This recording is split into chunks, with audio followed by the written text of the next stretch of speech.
हम हमारी जो लैब असिस्टेंट के एग्ज़ाम के लिए एक सिलेक्शन सीरीज चल रही है, जिसके अंदर एक फिजिक्स का बेहतरीन टॉपिक वेव हम स्टडी करने जा रहे हैं। अगर आपने इस टॉपिक को अच्छे से देखा, सुना और पढ़ा और तो मेरी गारंटी है कि आपको सारे कॉन्सेप्ट क्लियर हो जाएंगे और एक फास्ट रिवीजन से पूरा टॉपिक में तैयार हो जाएगा। स्टार्ट करते हैं वेव। ओके, तो इसमें हम सारी बातें 1 2 3 करके स्टडी करेंगे। पहला पॉइंट है हमारा classification of wave. Okay, classification of, मैंने कहा वेव। ओके, तरंगों का वर्गीकरण। क्लियर, तरंगों का वर्गीकरण। ठीक है, तो वेव का क्लासिफिकेशन के दो बेस होते हैं। एक होता on the basis of medium और एक होता on the basis of vibration, direction of vibration of particle. Clear, एक on the basis of medium. Clear, यानी माध्यम के आधार पर, माध्यम के आधार पर। ओके, इस बेसिस पर वेव टू टाइप्स की होती है। एक होती है mechanical wave, mechanical wave. Okay, और एक होती है इलेक्ट्रोमैग्नेटिक वेव, यानी एक यांत्रिक तरंग। ओके, यांत्रिक तरंग और एक विद्युत चुंबकीय तरंग, विद्युत चुंबकीय तरंग, जिसको बोलो ट्रांसमिशन के लिए मीडियम रिक्वायर्ड होता है। क्लियर, मीडियम रिक्वायर्ड, तो वो कौन सी होती है बोलो, आपका मैकेनिकल वेव, जिसको संचरण के लिए क्या चाहिए, संचरण के लिए माध्यम आवश्यक। क्लियर, और इसका एग्जाम्पल होता साउंड वेव। ओके, जो मैकेनिकल वेव है वो क्या है, साउंड वेव। इसीलिए हम जब भी बोलते हैं तो अगर वैक्यूम हुआ तो हमारी वॉइस एक जगह से दूसरी जगह जाएगी नहीं। एग्जाम्पल होता है बोलो साउंड, ओके, वेव, यानी ध्वनि तरंग। क्लियर, ये किसका एग्जाम्पल होती है बोलो, मैकेनिकल वेव की। इलेक्ट्रोमैग्नेटिक वेव में medium not required. Clear, okay, not required, यानी जिसके संचरण के लिए माध्यम की आवश्यकता नहीं होती है। संचरण के लिए माध्यम, ओके, आवश्यक नहीं। इसका मतलब ये नहीं है कि अगर मीडियम होगा तो उनमें ट्रांसमिशन नहीं होगा। अगर माध्यम होगा तो भी होगा संचरण और नहीं होगा तो भी होगा। ओके, लेकिन इसमें क्या है, माध्यम होगा तो ही संचरण होगा। इसका एग्जाम्पल है लाइट वेव। क्लियर, प्रकाश तरंग। ओके, प्रकाश तरंग। उसके बाद दूसरा क्लासिफिकेशन है हमारा, वो है on the basis, clear, of direction.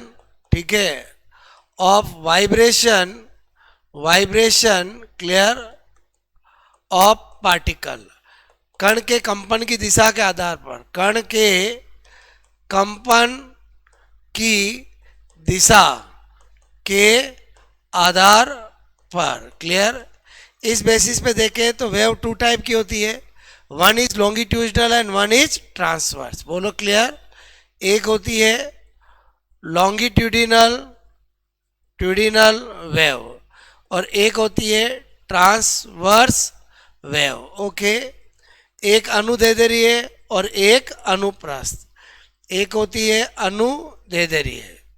इसमें क्या होता है, ये वेव के डायरेक्शन है और जो पार्टिकल्स होते हैं उनका वाइब्रेशन भी बोलो वेव की डायरेक्शन में ही होता है, उसको बोलते हैं लॉन्गिट्यूडिनल वेव। और इसका एग्जाम्पल भी क्या है बोलो, साउंड वेव। ध्वनि तरंग जो है वो इस बेसिस में आपकी मैकेनिकल और इस बेसिस से क्या होती है, लॉन्गिट्यूडिनल। और ट्रांसवर्स किसको कहते हैं, जिसमें तरंग संचरण की दिशा ये है और पार्टिकल के वाइब्रेशन की डायरेक्शन परपेंडिकुलर होती है तरंग संचरण में। इसका एग्जाम्पल क्या है, लाइट वेव। ओके, तो बहुत सी बार एग्जाम में यहाँ से क्वेश्चन आ जाते हैं। एक सिंपल सी बात आपको पता होनी चाहिए, एग्जाम में आता है साउंड वेव क्या है, तो sound wave mechanical and longitudinal है। लाइट वेव क्या है, तो आपको इलेक्ट्रोमैग्नेटिक एंड ट्रांसवर्स वेव, दोनों क्लासिफिकेशन को मिला के एग्जाम में क्वेश्चन पूछ लिया जाता है। बहुत सी बार क्वेश्चन आता है कि जो लाइट वेव होती है उसकी हाईएस्ट वेलोसिटी यानी प्रकाश की उच्चतम वेग किस में होता है, तो वैक्यूम में होता है, निर्वात में होता है। क्लियर? ओके। और अगर आपको साउंड वेव का पूछे तो जहाँ मीडियम ज़्यादा होगा यानी सॉलिड के अंदर एज कम्पेयर टू लिक्विड और लिक्विड में एज कम्पेयर टू गैस, बोलो आपका जो वेलोसिटी ऑफ साउंड वेव है वो ज़्यादा होगा। ये आपको पहले पॉइंट के अंदर मैंने आपको बताया जिससे थ्योरेटिकल क्वेश्चन आते हैं। ओके।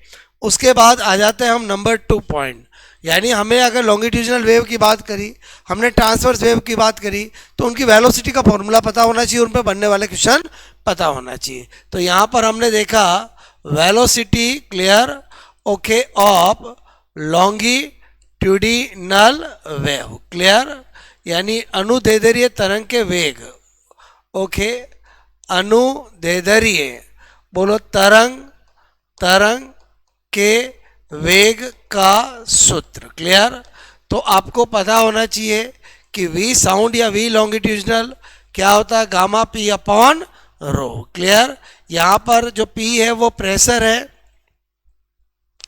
यानी दाब है, और जो आपका रो है वो डेंसिटी है, क्लियर, घनत्व है, और जो आपका गामा है वो एटोमिसिटी कांस्टेंट ऑफ गैस है, constant, clear, okay, constant of gas यानी गैसों का परमाणुकता नियतांक है, गैसों का परमाणुकता नियतांक, क्लियर, जो हर एक गैस के लिए अलग होता है, गिवन रहता है। अब अगर मुझे इसमें क्वेश्चन सोचने हैं या कौन कौन से फैक्टर, तो मुझे इसका फॉर्मेट और चेंज करना पड़ेगा। तो पीवी इक्वल टू क्या होता है, एनआरटी, बोलो पीवी इक्वल टू एन मतलब mole of mass of gas divide by molecular weight RT. आप कहोगे सर आप लॉन्गिट्यूजनल या साउंड वेव में आपने पीवी इक्वल टू एनआरटी कैसे यूज किया, तो आपको पता होना चाहिए कि जो लॉन्गिट्यूजनल वेव है, साउंड वेव है, उन्हें बोलो गति के लिए, ट्रांसमिशन के लिए, संचरण के लिए माध्यम की आवश्यकता होती है, और माध्यम किससे बनता है, गैसों से, इसलिए हम PV equal to NRT use कर सकते हैं। तो उसके बाद मैंने कहा यहाँ पर एम को इधर लाया, okay, R T upon M W किया, और वी को वापस नीचे लेके आया, तो आपको पता चला यहाँ पर कि P M upon V R T upon M W, और हमें पता है मास डिवाइड बाय वेलोसिटी क्या, मास डिवाइड बाय वॉल्यूम क्या होता है, डेंसिटी, क्लियर। तो इस तरह से हमें पता चला कि लॉन्गिट्यूडनल या साउंड वेव की जो वेलोसिटी का फॉर्मूला होता है उसमें p अपॉन रो की जगह R T upon M W भी लिख सकते हैं। तो फाइनली हमें क्या पता चला कि वेलोसिटी ऑफ साउंड या लॉन्गिट्यूडनल, उसके दो फॉर्मूले हो गए, एक गामा p अपॉन रो और एक हो गया बोलो R T upon M W, clear. तो हम ज़्यादा सोच पाएंगे। उसके बाद तीसरा पॉइंट है हमारा कि लॉन्गिट्यूडनल वेलोसिटी जो वेव है, साउंड वेव है, उसकी वेलोसिटी को कौन कौन से फैक्टर अफेक्ट करते हैं। तो यहाँ पर मैंने कहा factors, clear, okay, factors affecting of velocity, clear, of longitudinal wave, clear, अनुदैर्ध्य तरंग के वेग को प्रभावित करने वाले कारक, क्लियर। यहाँ पर अनुदैर्ध्य, ओके, तरंग के वेग को प्रभावित, क्लियर, प्रभावित करने वाले कारक, क्लियर। सबसे पहला देखते हैं effect of pressure, clear, effect of pressure, ठीक है, दाब का प्रभाव बहुत इंपॉर्टेंट है, अक्सर एग्जाम में क्वेश्चन आता है। तो हमने यहाँ पर देखा V S is equal to gamma P upon rho, but ये फॉर्मूला धोखा देने वाला है। आपको पता होना चाहिए velocity of sound not depend on pressure, okay. इसका मतलब ये हुआ कि जब भी हम प्रेशर इंक्रीज करेंगे तो होता क्या है कि डेंसिटी होती है मास डिवाइड बाय वॉल्यूम, और प्रेशर इंक्रीज करने से वॉल्यूम डिक्रीज होता है और डेंसिटी इंक्रीज होती है। इसलिए क्या होता है, प्रेशर और डेंसिटी का रेशियो क्या रहता है, ये भी इंक्रीज ये भी इंक्रीज, तो वो क्या रहता है, कांस्टेंट, और गामा ऑलरेडी कांस्टेंट है। इसीलिए क्या होता है कि जो ध्वनि तरंग का जो वेग है वो प्रेशर पे डिपेंड नहीं करता है। आपको बहुत सी बार एग्जाम में क्वेश्चन आता है कि दाब को बढ़ाने पर ध्वनि तरंग का वेग बोलो बढ़ेगा घटेगा, अप्रभावित तो नो चेंज, ओके। बहुत सी बार एग्जामों में ऐसे क्वेश्चन पूछे गए हैं कि प्री प्रेशर पर बोलो ध्वनि के वेग का जो बोलो वो v है, या आपको कुछ वैल्यू दे देते हैं 330 मीटर पर सेकेंड, और 4p पे क्या होगा, तो आपको वही आंसर टिक करना है। इस फॉर्मूले के जाल में फंसकर आंसर गलत नहीं करना है। क्लियर? तो आई होप आपको पहला फैक्टर समझ में आया होगा। जो क्वेश्चन है मैं वो वर्बली बता रहा हूँ ताकि आपको ये कॉन्सेप्ट ज़्यादा समझ में आए। उसके बाद दूसरा है effect of temperature. Clear? Effect of temperature, ताप का प्रभाव। क्लियर? ताप का प्रभाव। ओके, तो आपको पता होना चाहिए कि जो आपका वी साउंड है वो gamma R T upon M W. तो एम डब्ल्यू किसी केस के लिए कांस्टेंट है, आर कांस्टेंट है, तो अल्टीमेटली क्या आ गया, टेम्परेचर। यानी अगर हम टेम्परेचर इंक्रीज करेंगे तो आपका वेलोसिटी तो बढ़ेगी। क्लियर? ओके, और प्रैक्टिकली क्या देखा गया है कि बोलो 1 डिग्री सेंटीग्रेड ताप अगर हम इंक्रीज करते हैं, ओके, तो जो आपका ध्वनि का वेग जो है वो मैंने कहा 61 सेंटीमीटर पर सेकेंड या 0.61 मीटर पर सेकेंड क्या हो जाता है, इंक्रीज। आई होप आपको ये वाला पॉइंट समझ में आया होगा। इसमें बहुत सी बार न्यूमेरिकल क्वेश्चन भी आ जाते हैं कि v2 अपॉन v1, तो डेफिनेटली क्या करना है, root t2 upon t1। t1 t2 हमेशा केल्विन में रखना है। 3 इंफॉर्मेशन गिवन होगी तो चौथी निकाल सकते हो। क्लियर? उसके बाद तीसरा फैक्टर देखे तो यहाँ पर मैंने देखा effect of humidity. Clear? Effect of humidity. Clear? Okay, यानी आर्द्रता का प्रभाव। क्लियर? क्या लिखा मैंने, आर्द्रता का प्रभाव। ओके, तो यहाँ पर क्या देखते हैं कि अक्सर हम देखते हैं कि बारिश के दिनों में ह्यूमिडिटी ज़्यादा होती है, और बारिश के दिनों के अंदर जो ध्वनि तरंग होती है उसकी बोलो आपका साउंड, उसकी वेलोसिटी भी ज़्यादा होती है। यानी हमें बारिश के दिनों में ट्रेन के सायरन की आवाज़ तेज़ सुनाई देती है। इसका मतलब ये हुआ Vs is directly proportional to humidity. Clear? जितनी ह्यूमिडिटी ज़्यादा होगी उतनी साउंड वेव की वेलोसिटी ज़्यादा होगी। उसके बाद यहाँ पर effect, clear, of velocity, okay, of wind, यानी हवा के वेग का प्रभाव। क्लियर? हवा के वेग का प्रभाव। ओके, वेग का प्रभाव। इसको हम ऐसे समझ सकते हैं कि अगर सपोज दैट ये वी वाइंड है, मतलब हवा का वेग इधर है, और आपका जो साउंड है उसकी वेलोसिटी भी इधर ही है, तो डेफिनेटली क्या होगा, वी साउंड क्या हो जाएगी, इंक्रीज। बोलो क्लियर? ओके, इसी तरह से हवा का वेग इधर है और आपकी साउंड इधर है। क्लियर? तो डेफिनेटली क्या होगा, साउंड की बोलो वेलोसिटी या साउंड की क्या हो जाएगी, कम हो जाएगी। अक्सर आपने ऐसा देखा होगा कि बचपन में जब आपका जो टेबल फैन होता था, आप उसके पीछे जाके बोलते थे, आवाज़ तेज़ होती थी, और सामने बोलते तो आवाज़ आपकी कम हो जाती थी। क्लियर? ओके, तो आई होप ये 4 फैक्टर हमें ये बताते हैं कि जो हमारा लॉन्गिट्यूजनल वेव है, जो साउंड वेव है, उसकी वेलोसिटी का फॉर्मूला या उसके कैसे कैसे क्वेश्चन बनते हैं। उसके बाद आ जाता है हमारा नंबर बोलो 4 पॉइंट। क्लियर? नंबर 4 पॉइंट क्या होगा, वो होगा velocity, clear, okay, of transverse wave. Clear? Of मैंने कहा ट्रांसवर्स वेव। ओके, अनुप्रस्थ तरंग के वेग का सूत्र। क्लियर? अनुप्रस्थ, ठीक है,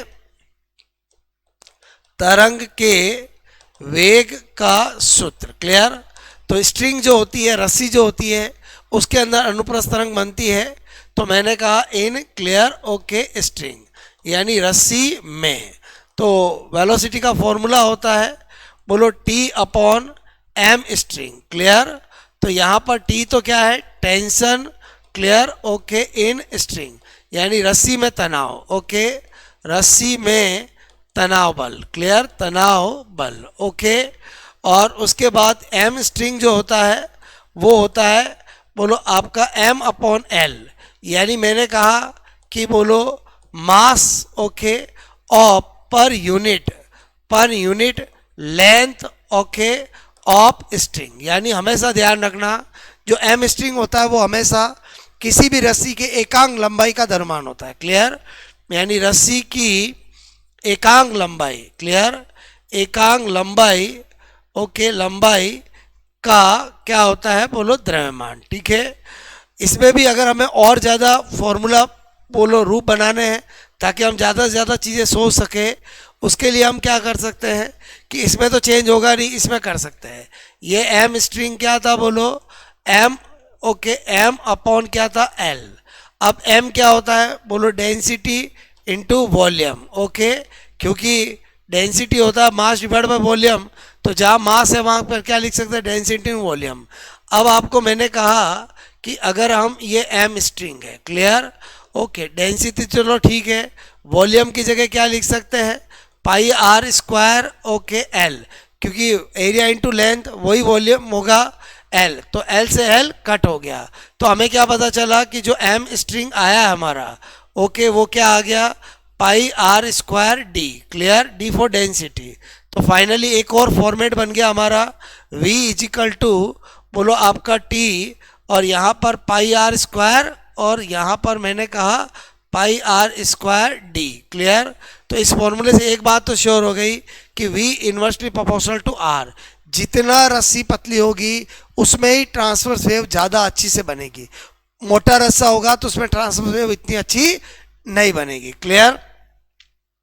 अब हमें यहाँ पर क्या देखना है बोलो, number 5, factors, clear, affecting, clear, factors affecting of velocity, clear, of मैंने कहा transverse, clear, okay, transverse wave, okay, अनुप्रस्थ तरंग, क्लियर, अनुप्रस्थ तरंग के वेग को प्रभावित करने वाले कारक, प्रभावित करने वाले कारक, ओके।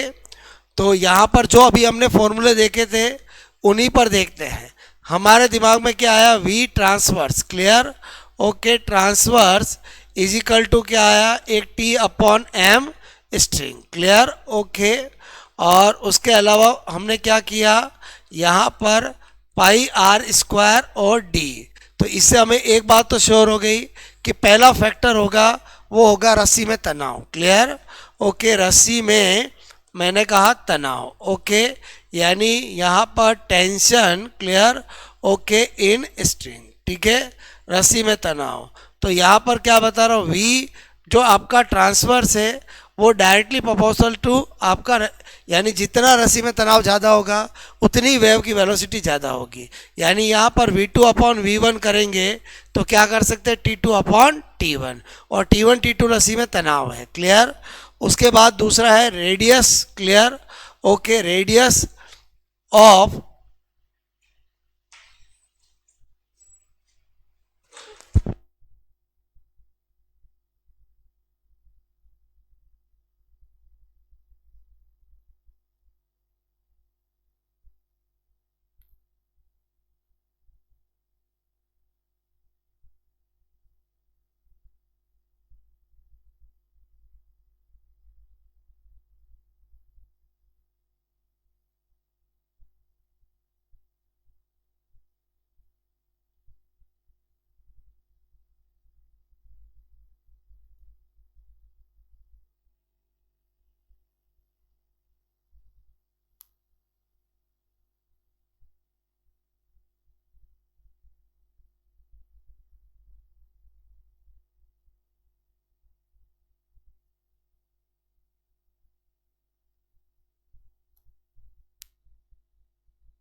ओके। तो क्या स्टडी कर रहे थे हम बोलो, यहाँ पर रेडियस ऑफ स्ट्रिंग, क्लियर, यानी रस्सी में रस्सी की त्रिज्या। क्लियर। यहां पर पहला फैक्टर देखा हमने। अब यहां से पता चल रहा है कि velocity is inversely proportional to R. Clear. यहां से बहुत सारे क्वेश्चंस बनते हैं। तो v2 अपॉन v1 तो क्या हो जाएगा r1 upon r2। Clear. Okay. और अगर आपको इन दोनों का रेशियो दे तो ये कर सकते हो। कभी कभी क्या करते हैं कि आपको रस्सी का एरिया दे देते हैं। क्लियर। तो आपको एरिया से आपको पता है इफ गिवन है आपका रेशियो a1 और a2 suppose that. Clear. Okay वो है 4:1। तो आपको पता है एरिया से आपको क्या निकालना पड़ेगा, बोलो रेडियस का। तो r1 अपॉन r2 क्या हो जाएगा 2:1। क्लियर। ओके तो वेलोसिटी का फिर आप कर सकते हो। ठीक है। तो आई थिंक ये दूसरा फैक्टर भी समझ में आया। बोलो उसके बाद है नंबर 3, बोलो डेंसिटी। क्लियर। ओके ऑफ मैंने कहा स्ट्रिंग। क्लियर। ओके रस्सी बोलो का रस्सी का घनत्व। क्लियर। ओके घनत्व। तो यहाँ पर हमने क्या देखा कि बोलो फॉर्मूला हमारा है v is equal to okay यहाँ पर t upon pi r square d। तो v बोलो root d। Clear. Okay v is inversely proportional to root d। Clear.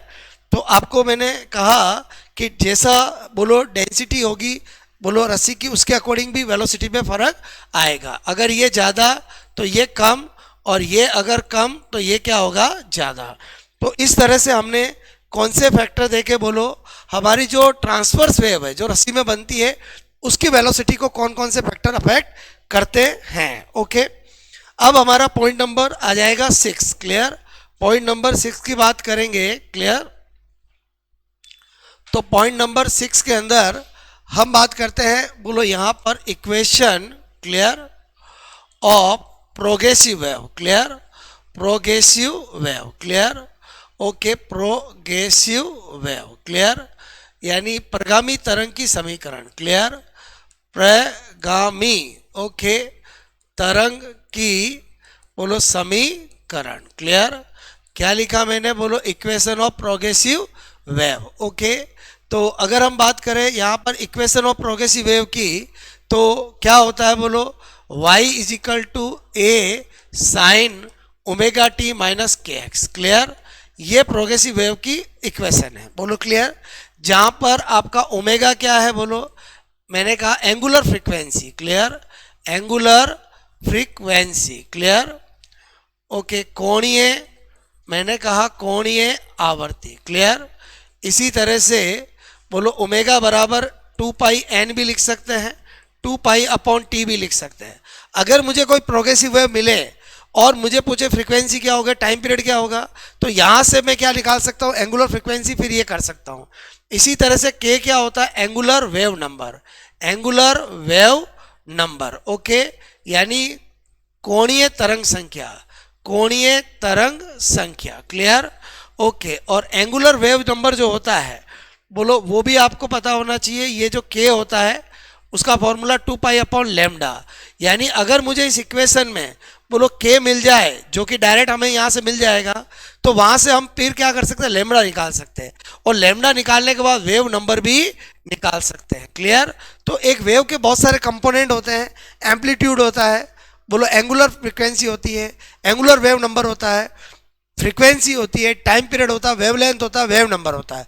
वो सारी चीज़ें हम निकाल सकते हैं। कैसे जैसे क्वेश्चन करते हैं यहाँ पर y is equal to 10 sine pi T minus pi by 2 X. Clear.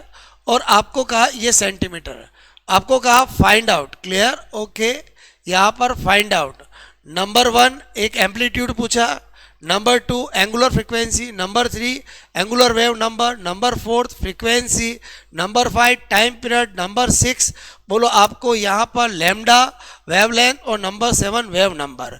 तो सेकंडों में कर सकते हैं। सबसे पहले ऐसे क्वेश्चन में आपको क्या करना है ए sine omega T minus K x पहले हमारी जो प्रोग्रेसिव वेव की इक्वेशन है उससे मैचिंग करना है।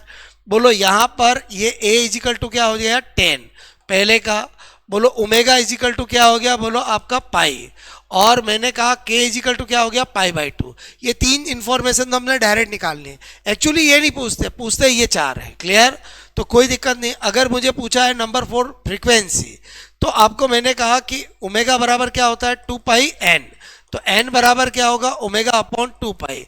ओमेगा मुझे क्या पता चला, पाई, तो 2 पाई बोलो आपका ये कट हो गया, और 1/2 क्या आ गया, सेकेंड इनवर्स। अगर मेरे से पूछा है टाइम पीरियड, तो टाइम पीरियड क्या होता है, 1 अपॉन फ्रीक्वेंसी। क्लियर, तो आपको मैंने कहा 1 अपॉन फ्रीक्वेंसी, 1/2 करेंगे तो 2 क्या हो जाएगा, सेकेंड। क्लियर, उसके बाद मैंने कहा आपको यहां पर नंबर 6, क्लियर, लैम्डा। क्लियर, तो आपको पता होना चाहिए कि यहां पर k बराबर क्या होता है, 2 पाई अपॉन लैम्डा। क्लियर, तो अगर हम यहां पर k देखें तो k हमें क्या पता चला, पाई बाई 2। क्लियर, और 2 पाई अपॉन लैम्डा, पाई से पाई कट हो गया, तो लैम्डा कितना आ गया, बोलो 4 सेंटीमीटर। Clear, okay, 4 centimetre. उसके बाद नंबर 7, क्लियर, नंबर 7 क्या है, वेव नंबर, तो वेव नंबर क्या होगा, 1 अपॉन लैम्डा।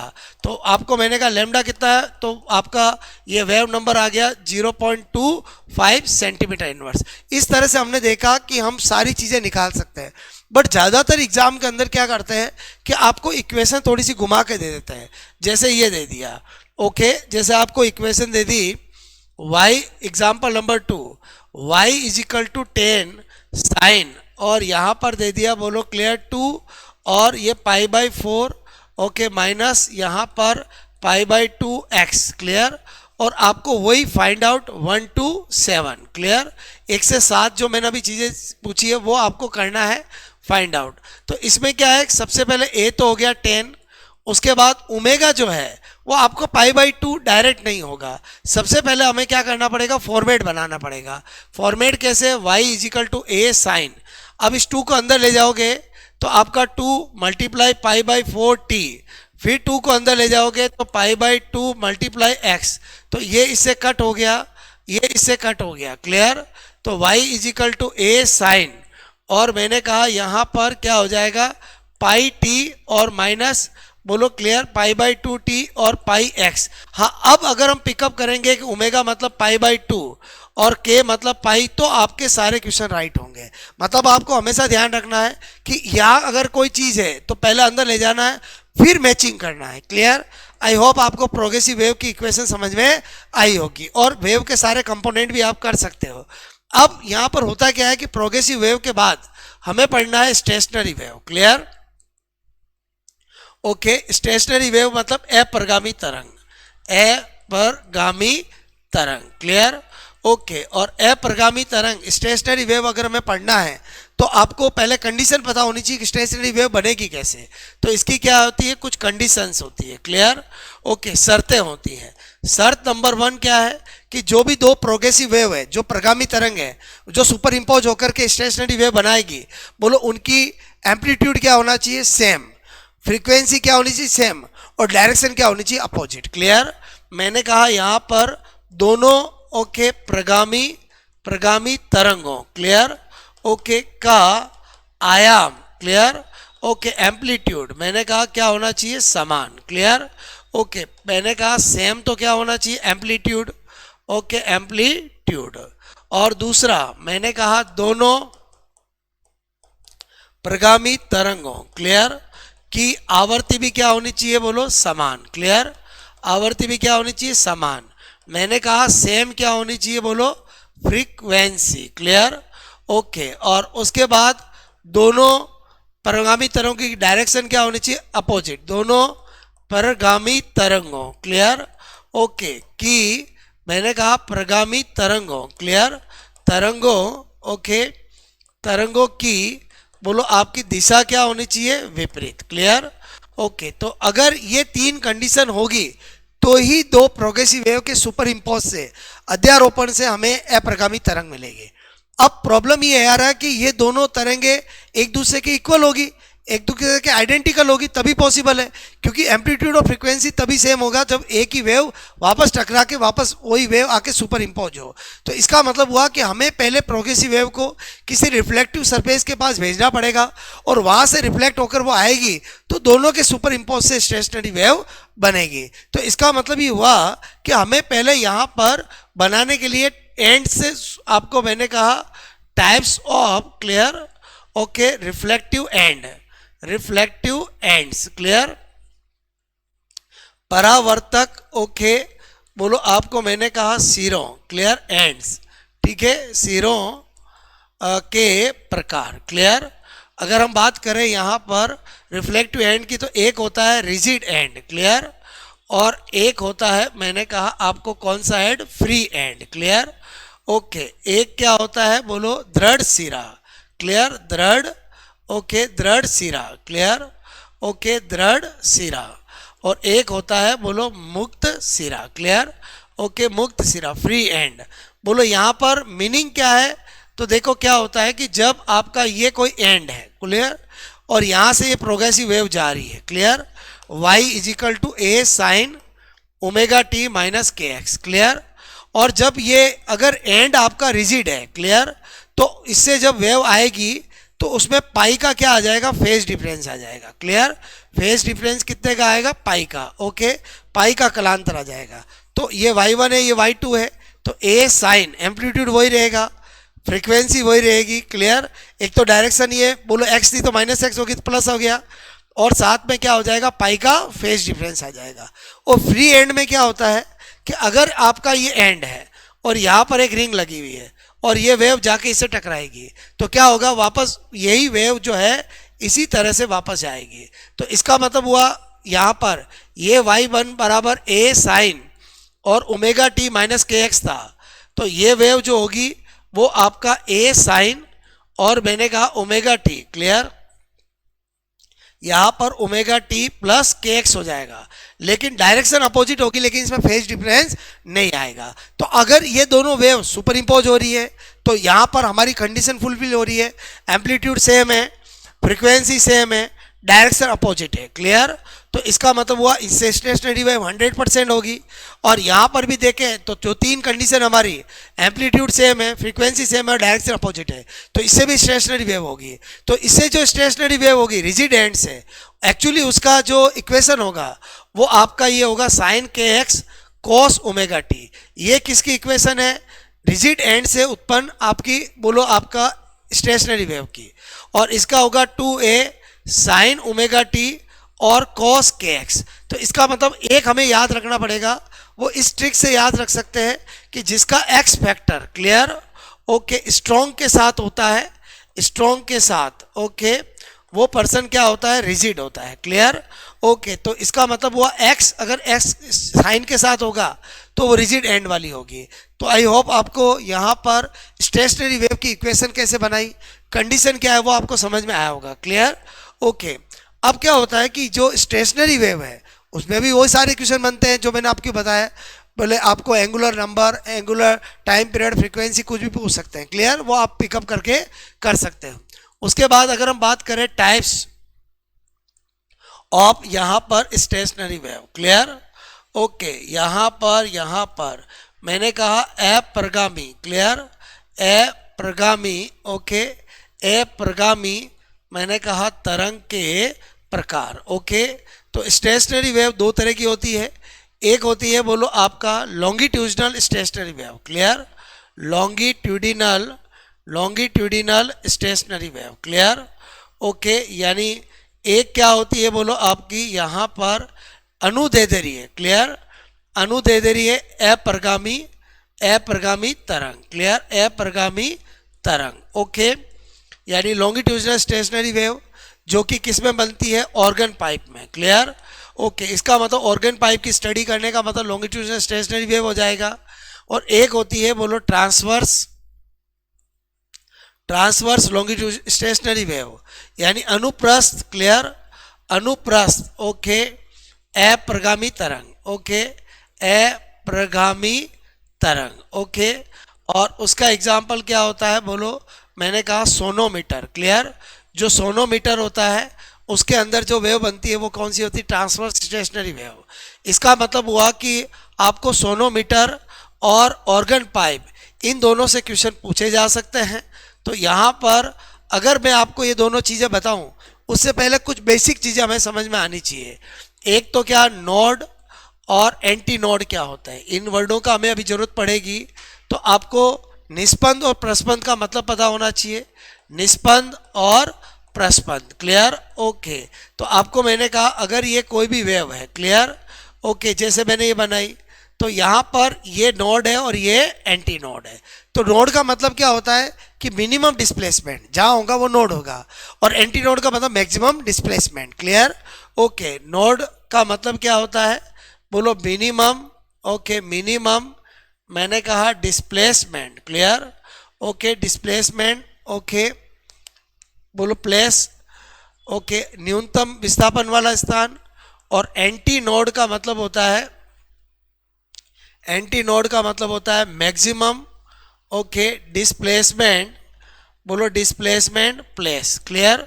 ओके, तो यहाँ पर अगर कभी ऐसा वेव बनाऊं तो यहाँ पर ये क्या होगा? Anti node. ये क्या होगा? नोड। ये क्या होगा? बोलो आपका एंटी नोड, नोड और एंटी नोड।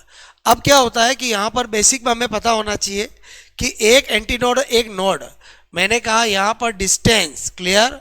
ओके, बिटवीन, बोलो नोड एंड एंटी नोड, वो होता है लेमडा बाई 4। और अगर आपसे पूछे डिस्टेंस, क्लियर? ओके, बिटवीन, बोलो आपका टू नोड, क्लियर? या टू एंटी नोड, तो क्या होगा? Lambda by 2, clear? जैसे आज ये एंटी नोड है, ये एंटी नोड है, इसकी बीच की डिस्टेंस लेमडा बाई 2 होगी। बिकॉज आपको पता है एक नोड और एंटी नोड में लेमडा बाई 4 है, तो lambda by 4 plus lambda by 4 क्या हो गया? Lambda by 2। और ये एक वेव का, बोलो आपका यहाँ पर 1/4 पार्ट है, क्योंकि एक वेव की लंबाई लेमडा होती है, तो 1/4 की लेंथ क्या होगी? बोलो लेमडा बाई 4 होगी। ये कुछ बेसिक बातें हैं जो हमें हमेशा पता होनी चाहिए। ओके, उसके बाद मैंने कहा एक बेसिक और बात है, वो है fundamental frequency, clear? Fundamental frequency, clear? Okay, मूल आवर्ती, क्लियर? मूल आवर्ती, क्लियर? ओके, बोलो फर्स्ट फ्रीक्वेंसी। फंडामेंटल फ्रीक्वेंसी का मतलब क्या होता है? प्रथम आवर्ती। ओके, इसका मतलब कभी भी किसी भी इंस्ट्रूमेंट की जो फर्स्ट फ्रीक्वेंसी होती है वही फंडामेंटल फ्रीक्वेंसी होती है, और वही क्या होती है? बोलो आपका 0 over tone, clear? 0 over tone यानी शून्य अधिस्वर, क्लियर? शून्य अधिस्वर। ओके, इसी को क्या कहते हैं? बोलो first tone, clear? First tone. Okay, यानी प्रथम, बोलो आपका, बोलो सनादि, क्लियर? प्रथम सनादि। इनमें से कोई भी वर्ड यूज किया जाए उसका मतलब होता है N1। क्या मतलब होता है? N1, clear? ओके, तो ये बेसिक बात समझ में आई।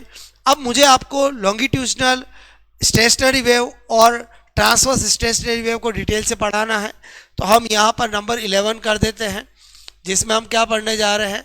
लॉन्गिट्यूडिनल। ओके, मैंने कहा यहाँ पर स्टेशनरी वेव, क्लियर? और लॉन्गिट्यूडिनल स्टेशनरी वेव अनुदैर्ध्य, क्लियर? बोलो आपका अप्रगामी तरंग जो है वो बनती किस में है? बोलो ऑर्गन पाइप में, क्लियर? ओके, किस में बनती है? बोलो इन ऑर्गन पाइप, क्लियर? ओके, तो ऑर्गन पाइप दो तरह के होते हैं। एक होता है, बोलो आपका क्लोज ऑर्गन पाइप, एक होता है open organ pipe, clear? Close organ pipe के लिए सबसे पहली चीज आपको पता होना चाहिए, क्लोज ऑर्गन पाइप मतलब एक एंड ओपन और एक एंड क्लोज, इसी एल लेंथ के अंदर वेव बनेगी, क्लियर? और ओपन ऑर्गन पाइप का मतलब है जिसके अंदर दोनों के दोनों, बोलो एंड्स क्या होंगे? ओपन होंगे, क्लियर? जिसकी इस एल लेंथ के अंदर वेव बनेगी। इसके बाद यहाँ पर जो फंडामेंटल फ्रीक्वेंसी होती है वो आपका N1 V/4L होती है, जबकि इसके अंदर जो फंडामेंटल फ्रीक्वेंसी होती है, जो फर्स्ट फ्रीक्वेंसी होती है, वो V/2L होती है। उसके बाद इसके अंदर जो फ्रीक्वेंसियों का रेशियो है, बोलो क्लियर? यानी मैंने कहा रेशियो ऑफ फ्रीक्वेंसी। ओके, तो आपको यहाँ पर N1, अगर हम N1 N2 N3 करते हैं तो वो 1, 3, 5, 7, 9 इस तरह से ओनली ओड फ्रीक्वेंसी ही मिलती है। जबकि OOP के अंदर अगर हम देखते हैं, बोलो आपका रेशियो देखते हैं फ्रीक्वेंसी का, तो N1, N2, N3 या आगे भी करते हैं तो 1:2:3, यानी हमें ओड और इवन दोनों फ्रीक्वेंसी मिलती है। क्लियर। उसके बाद अगर हम फोर्थ डिफरेंस देखें कि यहाँ पर अगर नोड और एंटी नोड में रिलेशन देखें, clear, okay, relation between node and anti node, clear, किसके अंदर देखे बोलो, आप कहोगे COP के अंदर। तो कभी याद नहीं रखना, आप ऐसा बनाओ, ये कौन हो गया नोड, ये कौन हो गया एंटी नोड, तो इसमें number of node is equal to क्या होगा, नंबर ऑफ एंटी नोड। बोलो क्लियर, यानी जितने नोड होंगे उतने ही एंटी नोड होंगे। चाहे मैं आपको इस L लेंथ के अंदर फर्स्ट बनाऊं या इसी L लेंथ के अंदर अगर मैं ये बनाऊं, क्लियर, सेकंड वेव बनाऊं, तो भी क्या होगा, node anti node, node anti node. Clear, okay, I hope आपको समझ में आया होगा। उसके बाद अगर इसमें भी देखें relation between, clear, okay, node, ठीक है, and anti node, clear, anti node, तो कोई दिक्कत नहीं, कभी रिलेशन याद नहीं करना है। आप OOP के अंदर ये फर्स्ट फॉर्मेट बनाएंगे तो यही बनेगा, ये क्या है एंटी नोड, ये क्या है नोड, ये क्या है एंटी नोड। तो रिलेशन क्या कर सकते हैं, नंबर ऑफ एंटी नोड करेंगे तो नंबर ऑफ नोड +1 करना पड़ेगा। ओके, अगर मैं यहाँ पर नंबर ऑफ नोड करता हूँ तो नंबर ऑफ एंटी नोड -1 करना पड़ेगा। यानी आपको कभी रिलेशन पूछे, बोलो आपको OOP के अंदर किसी वेव के फॉर्मेट में इतने नोड है तो एंटी नोड क्या होगा, वो सारी चीज़ें आप पता लगा सकते हो जो तरीका मैंने बताया। आई होप आपको ओपन ऑर्गन पाइप और क्लोज ऑर्गन पाइप में समझ में आया होगा। फंडामेंटल फ्रीक्वेंसी हमेशा याद होनी चाहिए, डायरेक्ट क्वेश्चन आता है। क्लियर। उसके बाद आ जाते हैं हम हमारा, बोलो नेक्स्ट क्या है, बोलो क्लियर, यहाँ पर number 12 point, clear, number 12 point हम क्या स्टडी करने जा रहे हैं, ट्रांसवर्स, क्लियर, ओके, ट्रांसवर्स, बोलो stationary wave, clear, stationary wave, okay. मैंने कहा यहाँ पर अनुप्रस्थ, क्लियर, अनुप्रस्थ अप्रगामी, ओके, अप्रगामी तरंग, क्लियर, ओके, क्या लिखा मैंने, ट्रांसवर्स स्टेशनरी वेव, अनुप्रस्थ अप्रगामी तरंग, क्लियर, जो किस में मिलती है, बनती है सोनोमीटर के अंदर, ओके, सोनोमीटर, क्लियर। तो सोनोमीटर जो है बोलो उसके अंदर बनती है, तो सोनोमीटर के अंदर अगर मैं आपसे कहूँ पहली वेव ऐसी बनेगी, बोलो क्लियर। सोनोमीटर कैसा होता है, कभी आपने लैब में देखा होगा, इस तरह का जिसमें मास लटका रखा होता है, क्लियर, ओके, और ये एक ट्यूनिक फॉर्क होता है जिससे बोलो एक पेड़ पे मारकर यहाँ पर बोलो हम वेव बनाते हैं, क्लियर। तो यहाँ पर मेरे कहने का मतलब है कि हम ऐसे समझ सकते हैं कि इसके अंदर बोलो ये बोलो इस तरह से वेव बनेगी इस L लेंथ के अंदर। अगर पहली वेव बनेगी तो ऐसी बनेगी, तो ये क्या हुआ नोड, ये क्या हुआ एंटी नोड, ये क्या हुआ नोड, ओके। अगर हम फंडामेंटल फ्रीक्वेंसी की बात करें तो फंडामेंटल फ्रीक्वेंसी इसमें V इजिकल टू बोलो आपका N इजिकल टू या N1 is equal to V/2L, just like formula OOP। लेकिन OOP और इसमें फ़र्क है क्योंकि इसके अंदर नंबर ऑफ, अगर हम बात करेंगे नोड की, क्लियर, तो वो नंबर ऑफ मैंने कहा एंटी नोड, क्लियर, +1 होगा। यानी मैंने कहा OOP के अंदर उल्टा था, क्लियर। उसके बाद अगर अपन बात करें यहाँ पर रेशियो की फ्रीक्वेंसियों का, तो इसमें भी क्या होता है 1 2, ओके, 1 2, मैंने कहा यहाँ पर 1 2 3 4, यानी आपको वही ऑड और इवन सब तरह की मिलेगी। आई होप आपको ये वाला पॉइंट भी समझ में आया होगा, क्लियर। तो दोस्तों आपको मैंने स्टेशनरी वेव का भी सारा नॉलेज दे दिया है। अब अगर हम बात करें इस वेव के अंदर टॉपिक में और क्या पूछ सकते हैं वेव थ्योरी में, तो वो है डॉपलर इफेक्ट, क्लियर। लगभग लैब असिस्टेंट में हर बार एक क्वेश्चन इसका आता ही है, सेकंड ग्रेड में भी आता है, हर एग्जाम में आता है, क्लियर। ओ तो क्या पढ़ने जा रहे हैं, Doppler effect, clear, okay, Doppler प्रभाव। तो डॉपलर इफेक्ट की बात करें तो डॉपलर इफेक्ट के अंदर आपको पहले तो पता होना चाहिए, नंबर 1, डॉपलर इफेक्ट कब होगा, जब सोर्स और ऑब्जर्वर जो होते हैं उनमें रिलेटिव मोशन होगी। मैंने कहा कंडीशन क्या होती है, तो कंडीशन होती है बोलो क्या, रिलेटिव, ओके, मोशन मैंने कहा between okay observer and source, clear.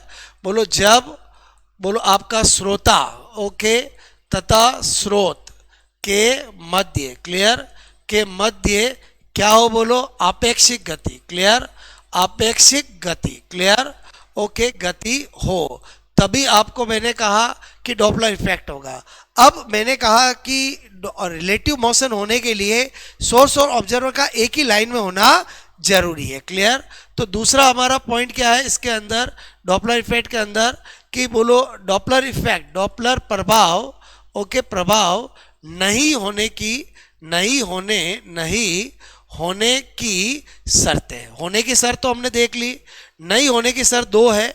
एक तो इफ बोलो observer and source both are stable, अगर दोनों ही स्थिर हो, अगर श्रोता तथा स्रोत, क्लियर, दोनों क्या हो, स्थिर, क्लियर, ओके हो, तो कोई डॉपलर इफेक्ट नहीं होगा। या मैं कहूं इफ बोलो observer and source both are perpendicular, clear, both are क्या हो, बोलो क्लियर, ओके, बोथ मैंने कहा आपको आर परपेंडिकुलर, ओके, दोनों क्या हो, एक दूसरे के लंबवत हो, क्लियर, तो भी कभी डॉपलर इफेक्ट नहीं होगा, मतलब एक ही लाइन में होना जरूरी है, क्लियर। अब डॉपलर इफेक्ट होता क्या है कि जब भी कोई व्हीकल बोलो हॉर्न बजा रही है, हम दूर से उसके पास आ रहे तो हमें हॉर्न धीरे धीरे तेज सुनाई देती है, that is called Doppler effect. या फिर कोई हॉर्न बजा रहा है और हम उससे दूर जा रहे हैं तो धीरे धीरे हमें उसकी साउंड की फ्रीक्वेंसी, साउंड कम सुनाई देगी, that is called Doppler effect, clear. अगर एक बोलो सोर्स है वो हॉर्न बजा रहा है और हम भी स्टेबल है और सोर्स भी स्टेबल है, तो हमें उतनी सुनाई देगी जितना वो बोलो बजा रहा है, ना ज़्यादा ना कम, that is called not Doppler effect, clear. अब अगर मैंने कहा कि कम या ज़्यादा सुनाई देगी तो उसको डॉपलर इफेक्ट कहते हैं। तो उसमें जो वर्चुअल फ्रिक्वेंसी होगी उसको निकाला कैसे जाएगा, तो उसके लिए एक ब्रह्मास्त्र है, क्लियर, जिसको ध्यान रखने से काम हो जाता है। तो आपको मैंने कहा आभासी आवर्ती, क्लियर, ओके। तो जो वर्चुअल फ्रिक्वेंसी है, क्लियर, मैंने कहा यहाँ पर वर्चुअल फ्रिक्वेंसी जो है, क्लियर, ओके, फ्रीक्वेंसी जो है एन डैश वो कैसे निकाली जाती है, तो एक ब्रह्मास्त्र है N dash is equal to N V plus minus V O V plus minus V S. अगर इस फॉर्मूले को स्टूडेंट ध्यान रखते हैं तो डॉपलर इफेक्ट का कोई क्वेश्चन रॉन्ग हो ही नहीं सकता है। यहाँ पर एन का मतलब क्या है, real frequency, clear, okay, frequency of मैंने कहा sound, clear, of source, clear, स्रोत है, ओके, बोलो आपको मैंने कहा कि उसकी ध्वनि जो उत्पन्न कर रहा है उसकी वास्तविक आवृत्ति, बोलो स्रोत के ध्वनि की वास्तविक आवृत्ति, क्लियर। और एन डैश क्या होता है, तो एन डैश का मतलब होता है वर्चुअल फ्रीक्वेंसी, क्लियर, ओके, आभासी आवर्ती जो श्रोता को सुनाई देती है, क्लियर, ओके, जो हमें निकालनी होती है। और v क्या होता है, velocity of sound, clear, velocity of sound, clear, ध्वनि का वेग वैसे दे रखा होता है, अदरवाइज हमेशा आप v को 330 मीटर पर सेकेंड मान के क्वेश्चन सोल्व कर सकते हो। उसके बाद वी और V S, clear, V O का मतलब होता है velocity of observer, clear, okay, यानी श्रोता का वेग, क्लियर, अगर वो मूवेबल है। और मैंने कहा वी एस क्या होता है, velocity, clear, okay, of source, clear, मैंने कहा स्रोत का वेग, क्लियर, स्रोत का वेग, यानी मेरे कहने का मतलब है कि जो आपका सोर्स है उसका वेग, यानी ये आपको मैंने बताया। अब क्या होता है कि यहाँ पर मैंने कहा if distance between observer and source क्या होगी, डिक्रीज, तो एन डैश हमेशा क्या होगा, एन से ज़्यादा सुनाई देगा। जब भी श्रोता और स्रोत के मध्य दूरी घटती है तो हमें हमेशा साउंड ज़्यादा सुनाई देगी, तो N dash is greater than n, okay. बोलो इफ डिस्टेंस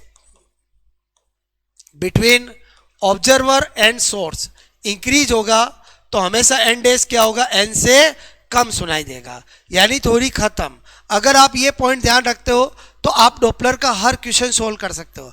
एक्चुअली डॉपलर के अंदर हम सोचे तो 3 केस होते हैं, जब एक सोर्स या ऑब्जर्व में से एक स्टेबल हो, एक मूवेबल हो, और एक स्टेबल और एक मूवेबल हो, और दोनों मूवेबल हो। इस तरह से ये केस बनते हैं। तो यहाँ पर हम देखते हैं केस नंबर बोलो फर्स्ट, क्लियर। इफ मैंने कहा यदि बोलो आपका यहाँ पर ऑब्जर्वर क्या हो, स्टेबल, क्लियर, ओके, स्थिर, ठीक है, स्थिर, तथा मैंने कहा सोर्स क्या हो, मूवेबल, क्लियर, मूवेबल हो। यानी इसमें भी फिर क्या होगा, 2 कंडीशन बन जाएगी कि भाई या तो जो मूवेबल सोर्स है वो स्टेबल ऑब्जर्वर की ओर आ रहा हो या दूर जा रहा हो। तो यहाँ पर इमेजिन करो कि ये एक लड़की है, बोलो क्लियर, ओके, यहाँ पर, और ये एक बस है, क्लियर, जो हॉर्न बजाती हुई बोलो VS से आ रही है, क्लियर, और ये लड़की है, वो ऑब्जर्वर है, वो स्टेबल है। तो यहाँ पर क्या हो रहा है, डिस्टेंस कम हो रही है। तो एक बात तो श्योर है कि एन डैश जो होगा वो एन से ज़्यादा होगा। तो क्या फॉर्मूला बनेगा, तो N dash is equal to N V plus minus VO V plus minus VS। ये तो याद होना ही चाहिए, ब्रह्मास्त्र है। इसमें अगर कोई स्टूडेंट भूलता है तो यही भूलता, ऊपर कौन आएगा, नीचे। तो हमेशा ध्यान रखना, ऑफिसर ऊपर और सर्वेंट नीचे। अब आपको मैंने कहा यहाँ पर VO अगर 0 है तो ये तो श्योर हो गया कि ऊपर तो खाली V आएगा। अब हमें ये एन डैश को इंक्रीज करना है, तो नीचे वाले कोई भी लेस होकर ही इंक्रीज कर सकता है, क्लियर। ये फॉर्मूला बन गया, क्लियर, ओके। तो यानी इस केस के अंदर जो वर्चुअल फ्रीक्वेंसी होगी उसको निकालने का formula N V minus VS होगा, क्लियर, ओके। उसके बाद आपको मैंने कहा दूसरा देखते हैं, इसका उल्टा हो सकता है कि ये जो आपका मैडम है वो, क्लियर, ओके, ये स्टेबल है, यानी VO क्या है, 0, और ये एक बस है, वो हॉर्न बजाती हुई क्या जा रही है, बोलो आगे जा रही है, क्लियर, इस तरह से। तो इसका मतलब ये तो श्योर है कि इसको धीरे धीरे साउंड कम सुनाई देगी, एन डैश एन से क्या होगा, कम होगा। अगेन हमें निकालना है तो फॉर्मूला तो वही यूज होगा, V plus minus VO V plus minus VS, clear. I hope आपको मेरी बात समझ में आ रही होगी। अब अपने को पता है यहाँ पर ये तो स्टेबल है, तो ये तो श्योर हो गया कि ऊपर तो V आएगा। अब इसको कम करना है, तो ये कम तभी हो सकता है जब नीचे वाली चीज़ क्या होगा, एडिशन हो जाए, तो ही आपका एन डैश कम हो जाएगा। तो आई होप आपको पहले केस के अंदर मैंने 2 आपको बताया, एक डिस्टेंस इंक्रीज वाला, एक डिस्टेंस डिक्रीज वाला। अगर हम केस सेकंड देखें तो उल्टा कर देते हैं। इफ मैंने कहा सोर्स क्या हो, stable is stable, clear, okay, and observer is movable, clear, उल्टा कर दिया अपन ने। यदि स्रोत जो है वो क्या हो, स्थिर, यदि स्रोत, ओके, क्या हो, स्थिर, जो भी हॉर्न बजाएगा वो स्रोत होगा, तथा मैंने कहा श्रोता जो है, क्लियर, ओके, श्रोता क्या हो, बोलो गतिशील, क्लियर, ओके, गतिशील हो, क्लियर। तो इस केस में हम ऐसा कर सकते हैं, इसमें भी 2, एक डिस्टेंस कम वाला और एक डिस्टेंस ज़्यादा वाला, क्लियर, ओके। तो आई होप हम ऐसा समझ सकते हैं कि यहाँ पर सपोज दैट ये बोलो क्लियर कोई ऑब्जर्वर है, क्लियर, ओके, वो आ रहा है, क्लियर, और ये एक बस है जो रुकी हुई है, बोलो क्लियर, लेकिन हॉर्न बजा रही है, क्लियर। तो VS क्या हो गया, 0, और ये डिस्टेंस कम हो रही है। तो यहाँ पर एक बात तो श्योर हो गई, एन डैश एन से ज़्यादा होगा। अब एन डैश निकालना तो फॉर्मूला वही है, V plus minus VO V plus minus VS, clear. तो इस बार क्या हो गया, सोर्स 0 है, इसका मतलब ये हुआ सोर्स की वेलोसिटी 0, नीचे तो V आएगा। अब इसको बढ़ाना है तो ऊपर वाली चीज़ एड ऑन होगी तभी चीज़ बढ़ेगी, क्लियर। आई होप फॉर्मूला कैसे बन रहे सेकंडों में समझ में आया होगा। इसी तरह से अगर मैं यहाँ पर कहूँ ये एक बस है, क्लियर, जो हॉर्न बजा रही है लेकिन स्टेबल है, बोलो क्लियर, और ये आपका एक लड़की है जो बोलो दूर जा रही है, क्लियर, ओके, बोलो दूर जा रही है, क्लियर, ओके। तो इस समय क्या होगा, एक बात तो श्योर है, एन डैश एन से कम होगा। वो एन डैश कैसे निकाला जाएगा, तो एन मैंने कहा V plus minus VO V plus minus VS, clear. तो हमने देखा एन तो कर देंगे, ऊपर आपका बोलो नीचे तो v आएगा। अब इस बार इसको कम करना है, वो कम कैसे हो सकता है, यहाँ पर मैं लेस करूँ, अगर v माइनस वी ओ करूँ तो ही हो सकता है। आई होप आपको सेकंड केस भी समझ में आया होगा। सबसे इंपॉर्टेंट केस क्या है, इफ बोलो observer and source both are movable, clear, both are क्या हो बोलो movable, okay, both are movable. अगर आपका श्रोता और स्रोत, मैंने कहा यदि श्रोता, क्लियर, तथा बोलो आपका स्रोत दोनों क्या हो, दोनों दोनों दोनों क्या हो, गतिशील, क्लियर। इस केस के अंदर 4 पॉसिबिलिटी है, बोलो जो मैं आपको बता रहा हूँ, 1 2 3 और 4। 4 पॉसिबिलिटी क्या है, पहला ये हो सकता है कि सोर्स आगे हो, ओके, और ऑब्जर्वर पीछे हो, क्लियर, नंबर 1। दूसरी कंडीशन क्या हो सकती है, बोलो ऑब्जर्वर आगे हो, सोर्स पीछे हो। तीसरी कंडीशन क्या हो सकती है, क्लियर, कि दोनों एक दूसरे की ओर आ रहे हो, क्लियर। और चौथी क्या हो सकती है, दोनों एक दूसरे से दूर जा रहे हो। एक ही लाइन में है, डॉपलर इफेक्ट लगेगा, ओके, दोनों मूवेबल है, तो 4 के अलावा कोई फिफ्थ कंडीशन हो नहीं सकती। सब में हम देखते हैं कि वर्चुअल फ्रिक्वेंसी क्या होगी, तो फॉर्मूला वही यूज करना है, N dash is equal to N V plus minus V O V plus minus V S.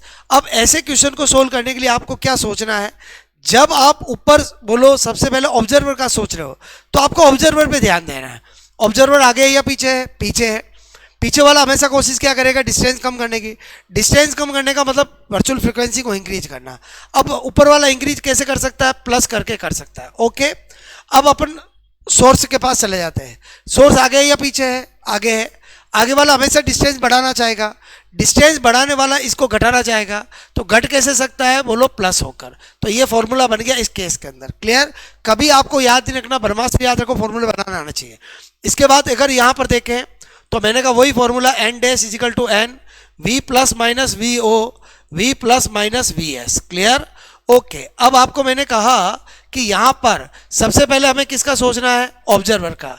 आगे है या पीछे है, आगे है। आगे वाला हमेशा डिस्टेंस बढ़ाता है, फ्रीक्वेंसी को घटाता है, तो ऊपर वाला कैसे घटा सकता है, नेगेटिव होकर, बोलो क्लियर, लेस करके। फिर मैंने कहा कि बोलो सोर्स का सोचते हैं, आगे या पीछे, पीछे। पीछे वाला डिस्टेंस घटाता है यानी इसको बढ़ाता है, बढ़ा कैसे सकता है, बोलो मैंने कहा लेस होकर, क्लियर। तो आई होप आपको ये भी समझ में आया होगा। अब इस बार दोनों एक दूसरे के और आ रहे हैं, दोनों ही डिस्टेंस को कम करना चाह रहे हैं, दोनों ही एन डैश को बढ़ाना चाह रहे हैं, तो ऊपर वाला बढ़ा सकता प्लस होकर, नीचे वाला बढ़ा सकता माइनस होकर, क्लियर, ओके। यहाँ पर दोनों ही घटाना चाह रहे हैं, तो आपको ऊपर वाला घटा सकता है माइनस होकर और नीचे वाला बोलो आपको घटा सकता है प्लस होकर। आई होप आपको मैंने चारों केस बता दिए, डॉपलर इफेक्ट समझ में आया होगा। दोस्तों मैंने आपको वेव जो हमारा टॉपिक है, जिसको मैं अगर ऑफलाइन में पढ़ाता हूँ तो लगभग मेरे को 8-10 घंटे में ये मैं पूरा पढ़ाता हूँ, जिसको मैंने 1 आवर में शॉर्ट समराइज किया है, लेकिन कंटेंट मैंने सारे आपके डिस्कस किए हैं।